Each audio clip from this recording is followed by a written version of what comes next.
Good morning, and welcome to the Leadership Pro podcast, where fairness meets leadership and wellness meets purpose.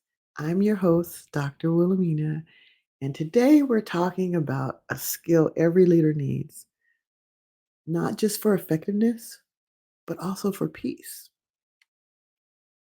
So it's called choosing your battles.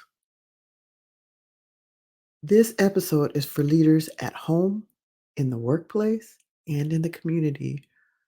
People who are trying to stay consistent, centered, and well, even when life keeps handing you challenges. So, why is this important or why does it matter? Here's the truth: every situation doesn't require your full attention or energy.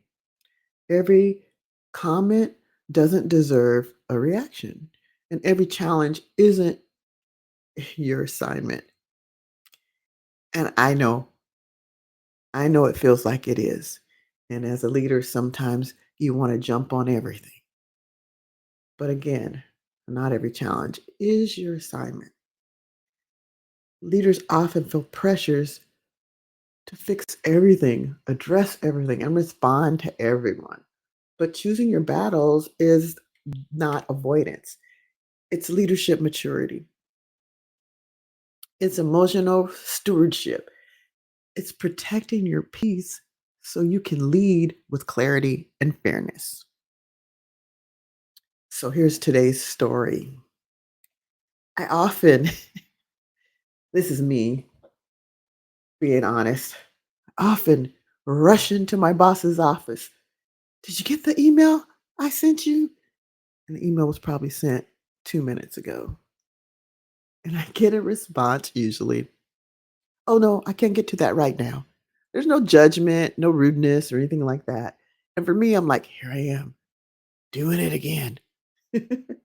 So not every situation needs him to jump on it or me to even jump on it and try to get him to give me an answer. Let's talk about it.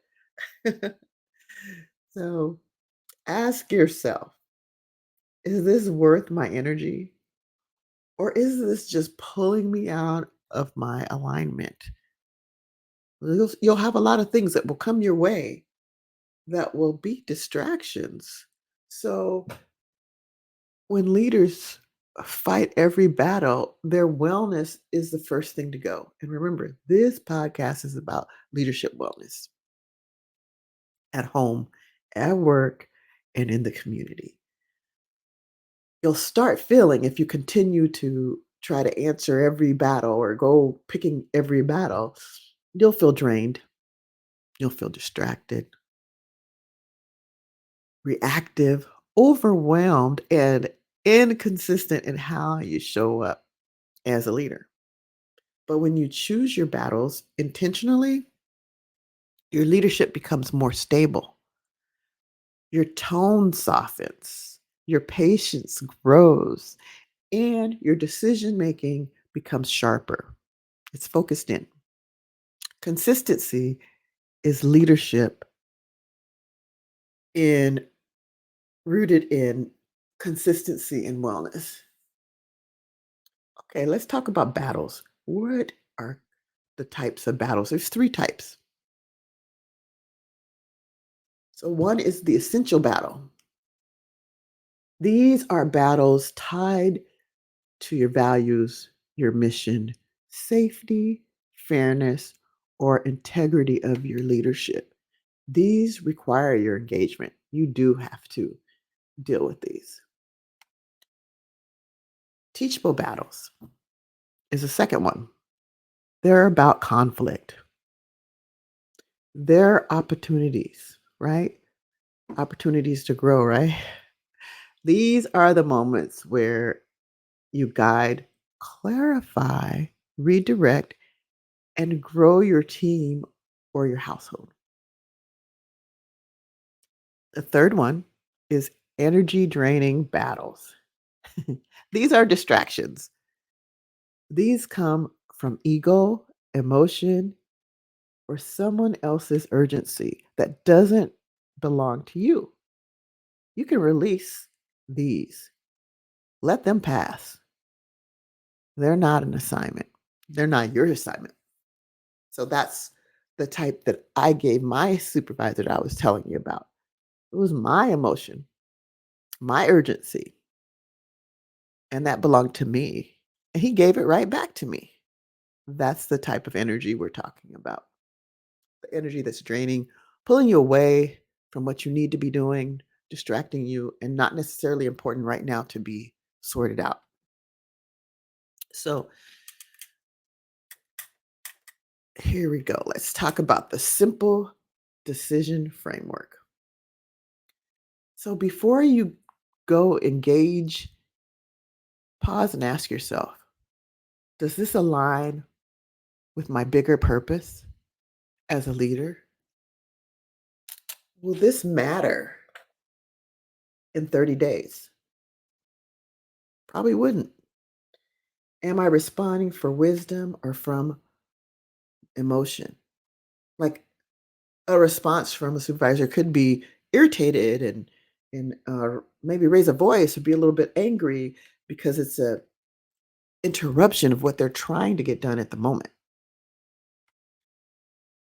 Is this truly my responsibility? Do I really need to be involved in this? What is the wellness cost of stepping into this battle? Of course, what I was asking wasn't really a battle, but it was something that does battle my leadership while I'm trying to maintain the task of my mission as a leader. So, yes, what is the cost of stepping away from what you're doing right now that's important, that has to be done now, and just giving someone an answer to a question that really wasn't an emergency? If the cost is higher than the benefit, it's the wrong battle at the time. It's the wrong battle. So let's talk about some more examples. We've all seen it. A supervisor who responds to every tiny issue, and the team becomes afraid to take risk because the supervisor is so involved. A parent corrects everything at home. It makes the environment tense for the family members. A community leader who takes every conflict and their voice becomes tired and unfocused. You can't catch every little disagreement or emotion, or sometimes you have to let them sit. Great leaders don't fight everything. They fight wisely, not consistently. That was consistently, but I really meant constantly. So they fight wisely. They think about what they're going to respond to. They think about the situation and how it plays out in their things to do. So let's reflect. I want to leave this with you. Leadership battles can be draining. Leadership isn't about winning battles. Leadership is about protecting the energy that allows you to show up with wisdom. So choose the battles that honor your purpose and let your wellness be your anchor that keeps your leadership steady. Remember, the focus of these podcasts are leadership and wellness. So, leading well as a leader, leading well. So, thank you for joining me today for this episode. If the message resonated with you, share it with someone. Let them know that these types of battles are important to pay attention how you respond, whether it's at work, at home, or in the community. It's well worth sharing. So remember, lead well, live well, and choose your peace. Until next time, I'm Dr. Wilhelmina, and this was the Leadership Pro podcast. Take care.